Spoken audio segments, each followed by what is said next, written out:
మన ప్రభువు అయిన యేసుక్రీస్తు నామములో మీ అందరికీ నా హృదయపూర్వకమైన వందనాలు. దినమంతా నా ప్రభు మీకు తోడై ఉండి మీకు క్షేమమును, ఆనందమును, సంతోషమును, సమాధానమును నా దేవుడు మీకు మీ కుటుంబాలకు దయచేయునుగాక. పరిశుద్ధ గ్రంథంలో నుండి దినవృత్తాంతాల 2వ గ్రంథం 15వ అధ్యాయం 7వ వాక్యాన్ని నేను చదువుతూ ఉన్నాను.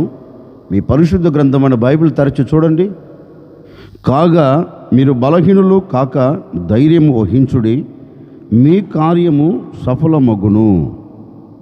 దేవుని ప్రజలైన యూదా వారితో దేవుడు ఒక శ్రేష్టమైన మాట చెప్తున్నారండి. మీరు బలహీనులు కాక ధైర్యము వహించుడి, మీ కార్యము సఫలమగును అని దేవుడు వారితో ఒక చక్కని శ్రేష్టమైన వాగ్దానాన్ని వారితో చెప్తున్నారు. దేవుడు వారితో ఈ మాట చెప్పవలసిన అవసరం ఏంటి, దేవుడు ఈ మాట వారికి ఇవ్వవలసిన అవసరం ఏంటి అని లేఖనంలో చదివితే, లేఖనంలో చక్కగా గ్రంథస్థం చేయబడిన మాట. దేవుని పేరు పెట్టబడిన యూదా ప్రజలు శ్రమ దినాలలో నిలిచిపోయారు. వారికి కలుగుతున్న ఆటంకాలను బట్టి, వారిని వెంబడిస్తున్న శత్రువులను బట్టి, వారిని తరుముతున్న శత్రువులను బట్టి, వారిని భయపెడుతున్న శత్రువులను బట్టి వారందరూ అధైర్యపరచబడుతున్నారు. ఇక మా దేశం కనుమరుగైపోతుంది, మా దేశం ఇక అలజడితో నింపబడిపోతుంది, నా అనుకున్న ఏ ఒక్కరూ ఇక మిగిలేటట్లుగా లేమో. దేవుని పేరు పెట్టబడిన యూదా ప్రజల మనసులో మాట నాటుకుపోయిందండి. ఎందుకంటే వారు చూస్తున్న పరిస్థితులు అలా ఉన్నవి, వారిని వెంటాడుతున్న పరిస్థితులు అలా ఉన్నవి. ఒక్క మాటలో చెప్పాలి అంటే దేశంలో ఉన్న ఏ ఒక్కరి హృదయములో ధైర్యం లేదండి, నెమ్మది లేదు, ప్రశాంతత లేదు, అన్నీ కరువైపోయాయి. ధైర్యముతో ఉండవలసిన యూదా ప్రజలు అధైర్యాన్ని మూటగట్టుకున్నారు. ఏ ఒక్కరిలో కూడా ధైర్యము లేదు, ధైర్యము చెడిపోయింది. అధైర్యపరచబడుతున్న సందర్భాలలో దేవుని పేరు పెట్టబడిన యూదా ప్రజలు దేవుని వైపు తిరిగి దేవుని పాదాలు పట్టుకొని మొరపెడుతున్నారు. అయ్యా, ఈ శ్రమలను మేము తట్టుకోలేకపోతున్నాం, ఈ బాధలు మేము అనుభవించలేకపోతున్నాం, ఒక్కసారి నీ కనుదృష్టి మా మీద నిలబెట్టకపోయావా? మేమేమో ధైర్యంగా మా దేశంలో మేము నివసించలేకపోతున్నాం, మా హృదయం అంతా కలవరాలతో నింపబడిపోయింది, మేమందరము ధైర్యము చెడిన వ్యక్తుల వలె నిలిచిపోయాం.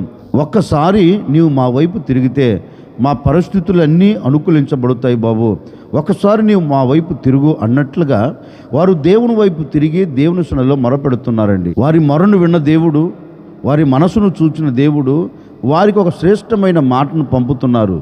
ఇప్పటి వరకు మిమ్మల్ని వేధిస్తున్న శత్రువులు, ఇప్పటి వరకు మిమ్మల్ని కలవర పెడుతున్న శత్రువులు మీ ఎదుట నిలబడకుండా నేను వారిని హతమార్చబోతూ ఉన్నాను, తరిమి వేయబోతున్నాను. గనుక మీరు చేయవలసినది ఒక్కటే, ఇది జరగట్లేదు అని అధైర్యపడవలసిన అక్కర్లేదు, ఇది మేము చూడలేకపోతున్నామని కృంగిపోవలసిన అక్కర్లేదు. మీరు బలహీనులు కాక, మీరు శక్తిహీనులు కాక, మీరు ధైర్యముగా నిలబడండి. మీరు ధైర్యముగా నిలబడితే మీ కార్యాలన్నీ సఫలపరచబడతాయి.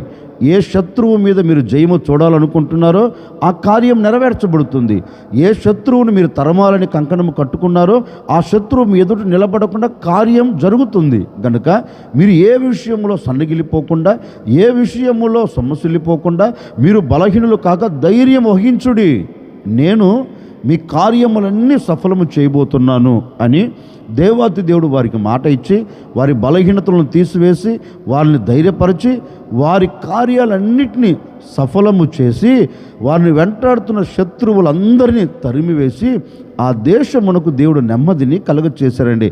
ఇక దేశ ప్రజలందరూ నెమ్మదిగాను, సుఖముగాను, ఆనందకరంగా బ్రతికినట్లుగా పరిశుద్ధ గ్రంథం సెలవిస్తుంది. నిజమే.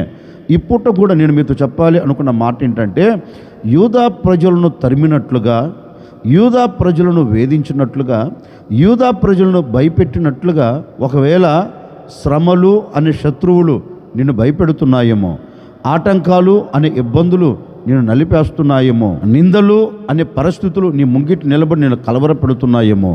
ఇక వీటన్నిటిని చూచి నీవు అధైర్యపరచబడుతూ ఇక నా బ్రతుకులో ఏ కార్యము నేను చూడలేను, ఏది కూడా నా బ్రతుకులో సఫలము కాదు, అన్నీ విఫలమైపోతున్నాయి అని ఒకవేళ నువ్వు సన్నగిలిపోతూ వస్తున్నావేమో.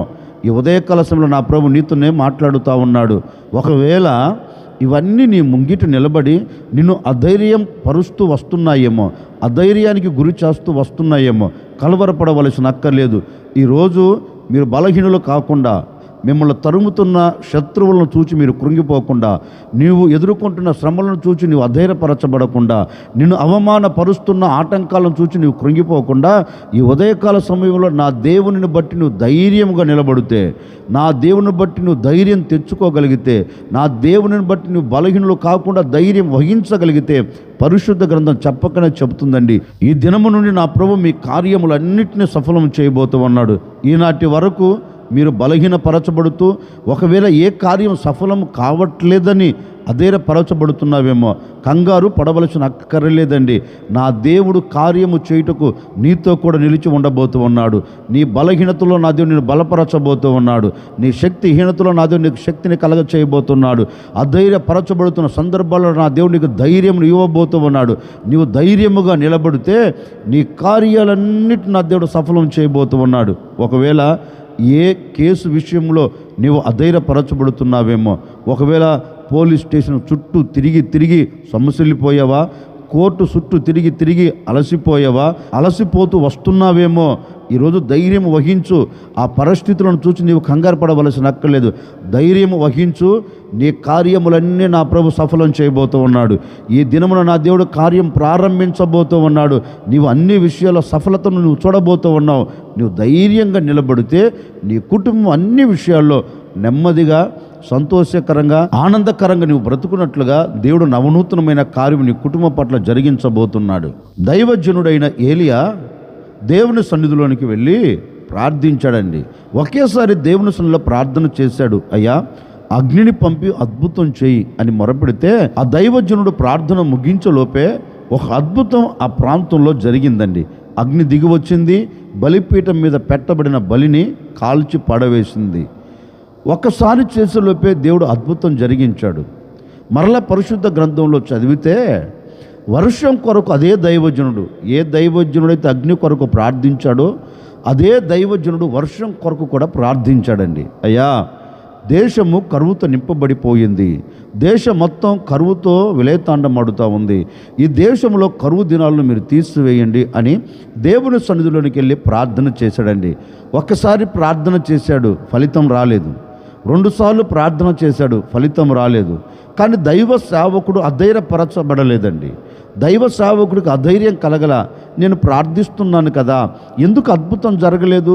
అగ్ని కురిపించమన్నప్పుడేమో మొదటిసారి అగ్ని కురిపించాడు, ఇప్పుడు ఎన్నిసార్లు ప్రార్థన చేస్తున్నా ఎందుకు దేవుడు వర్షాన్ని పంపలేదని అధైర్యపరచబడలేదండి. అంటే దైవ సేవకుడికి తెలుసు, దేవుడు కార్యం చేసేంత వరకు నేను విడిచిపెట్టకూడదు, దేవుడు వర్షాన్ని పంపించేంత వరకు నేను ప్రార్థనను ఆపకూడదని దేవుడు ఆకాశ వాకిళ్ళు విప్పి వర్షాన్ని కుమ్మరించేంత వరకు దైవ సేవకుడు మోకాళ్ళ మధ్య తలపెట్టుకొని కన్నీరు కారుస్తూ, అయ్యా, ఈ దేశంలో ఉన్న కరువు తొలగిపోవాలని 7 సార్లు ప్రార్థన చేశాడంటే దైవ సేవకుడు. 7 సార్లు దైవ సేవకుడు ప్రార్థన చేస్తే 7వసారి ఆకాశము నుండి దేవుడు వర్షాన్ని కుమ్మరించాడు.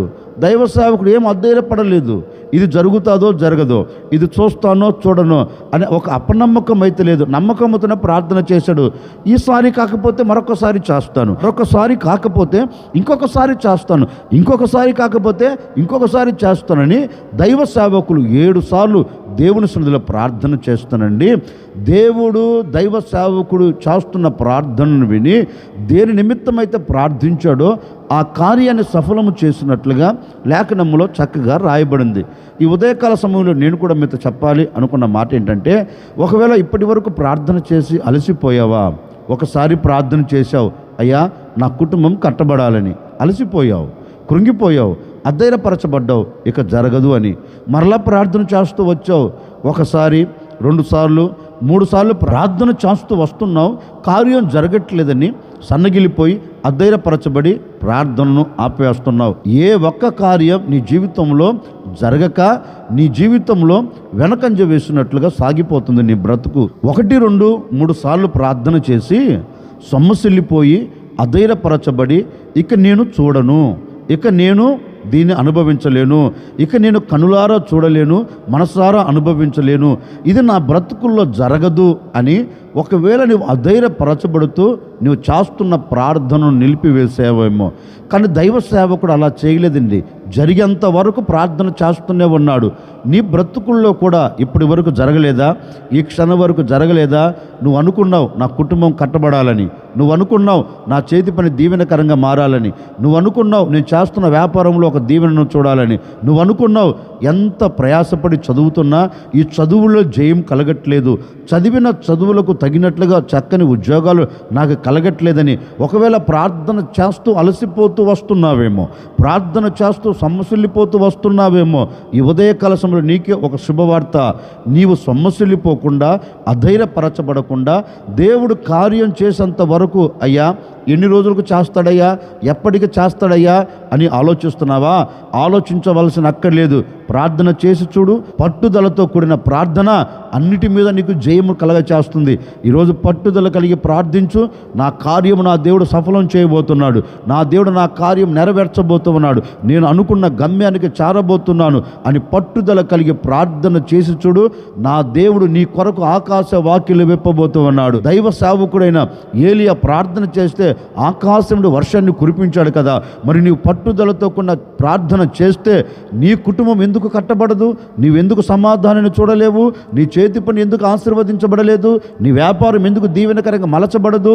రాదు అనుకున్న ఉద్యోగం దేవుడు నీకు ఎందుకు ఇవ్వడు? ఖచ్చితంగా ఇచ్చి తీరుతాడండి. ఈరోజు ప్రార్థన చేసి చూడండి. ఈనాటి వరకు జరగని ఏ కార్యము కూడా, ఈనాటి వరకు చూడని ఏ కార్యము కూడా ఈ దినము నీవు చూడబోతూ ఉన్నావు. ఈ దినం ఒక శుభవార్తను వినబోతూ ఉన్నావు. ఈ దినము నీ కార్యములన్నిటి నా దగ్గర సఫలం చేయబోతూ ఉన్నాడు. ఈ దినం నీవు అనుకున్న గమ్యము చేరునట్లుగా దేవుడు ద్వారములు తెరవబోతూ ఉన్నాడు. నీవు చేయవలసినది ఒక్కటే, నీవు బలహీనులు కాకుండా నీవు ధైర్యముగా నిలబడితే నీకు కలుగుతున్న వాటిని చూచి అధైర్యపరచబడకుండా, నీకు కలుగుతున్న వాటిని చూచి నీవు కృంగిపోకుండా, నేను తరుముతున్న పరిస్థితులను చూచి నువ్వు వేదన చెందకుండా, వాటిని చూచి నువ్వు ధైర్యముగా నిలబడి నువ్వు ప్రభు పాదాలు పట్టుకోగలిగితేనండి, నిశ్చయముగా నా ప్రభు నీ మనసును ఎరిగిన దేవుడు గనక, నీ హృదయ ఆలోచన ఎరిగిన దేవుడు గనక నీ కార్యమును సఫలము చెయ్యాలని ఈరోజు నీతో చెప్తున్నాడు.